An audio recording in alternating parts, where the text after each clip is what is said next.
Və bu günlərdə hələ bunu biz başqa yöndən baxsaq ki, qamətin bu gün apardığı təbliğat, qamət əvvəlki kimi elmi təbliğat aparmır.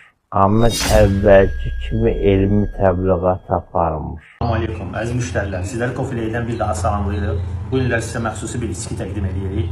Şirvan şəhərində Coffee-Lay'də. Demək, içkimiz Yapon xalqına məxsus olan matchadır və onun bu günlər sizə hazırlanma qaydasını göstərəcək.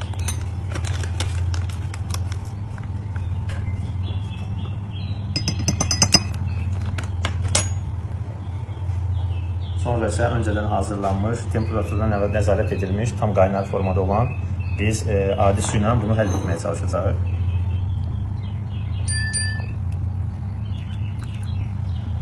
Sonra isə növbəti mərhələmiz məxsusi bambuk ağacından olan matchanın qarışdırıcısı var ki, biz onunla ən gözəl şəkildə bunu həll etməyə çalışacağıq. Yəni bunun kimi heç bir şey matchanı qarışdırmaqda belə effektiv olmur. İndi isə yaxından çəkil zəhmət olmasın. Bu da belə deyək, həm də bunun bir özelliyi odur ki, Yapon xalqına öz məxsusluğunu bununla da göstərir. Çalışdığımız qədər bütün alətlərdə və həmçində məhsullarda hansı qida, hansı xalqa məxsusdursa, onun özəlliyini qoruyub saxlamağa çalışırıq. Məsələn, İtalyan kofesi, ondan sonra Ərəb kofesi və həmçinin də matchanı da eləcə. Artıq demək olar ki, həll oldu. Növbəti mərhələ isə bunu südlə qatışdırmağımız olacaq. İndi isə südümüzü köpürləndirmə mərhələsindəyik. İsə əsas ən həlledici və ən çətin mərhələmiz.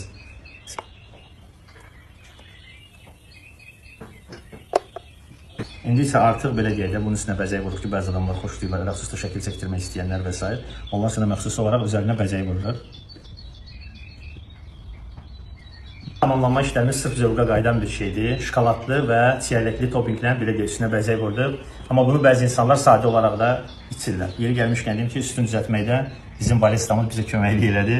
Hələ o şeyləri belə deyək də tam öyrənə bilməmişik.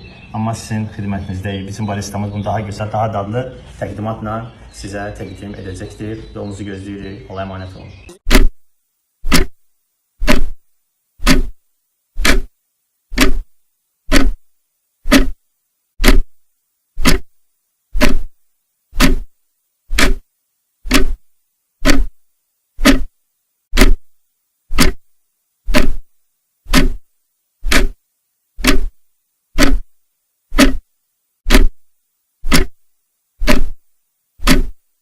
Böyük danışmağı var, ged öz işinlə məşğul ol. Vəssalam.